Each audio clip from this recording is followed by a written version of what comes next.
बहुत समय पहले की बात है। एक गांव था नुमारिया। वहां लोग सामान के बदले सामान लेते थे, जैसे गेहूं के बदले कपड़े या बकरियों के बदले मिट्टी के बर्तन। लेकिन जब गांव बढ़ा, दी था वो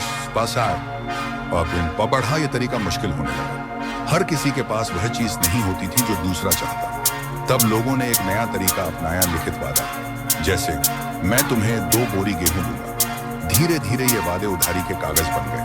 लोग इनसे लेन देन करने लगे। यहीं से क्रेडिट की शुरुआत हुई। कुछ सालों बाद गांव में अरब नाम का एक समझदार व्यक्ति आया। उसने एक छोटी सी बैंक खोली। लोग अपना सोना वहां सुरक्षित रखने लगे। बदले में अरब उन्हें रसीद देता।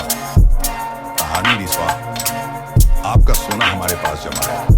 ये रसीदें गांव में पैसे की तरह चलने लगी। एक दिन एक व्यापारी अरब के पास आया। मुझे नाव बनानी है। क्या आप उधार देंगे?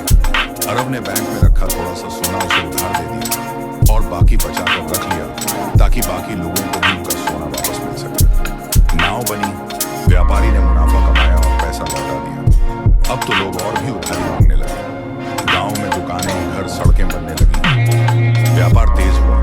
लेकिन यहाँ एक चमत्कार हो रहा था। जब कोई उधारी लेकर पैसा खर्च करता था, वह पैसा फिर किसी और के पास चला जाता था और वह व्यक्ति उसे फिर बैंक में जमा करता था। फिर वही बैंक उसी पैसे को किसी और को उधार दे देती थी। इस तरह RS100 असली पैसा धीरे धीरे RS270 जैसा असर पैदा करने लगा। अरब ने अपने शिष्य से कहा, जब कोई उधार लेता है तो नया पैसा लगता है, और जब वह लौटाता है तो वह पैसा मिट जाता है। ये सब चलता है भरोसे पर। यही क्रेडिट का जादू था, जिसने एक छोटे से गांव को एक समृद्ध शहर में बदल दिया। पैसा सिर्फ नोट या सिक्का नहीं होता। असली ताकत उधारी, विश्वास और लेन देन की प्रक्रिया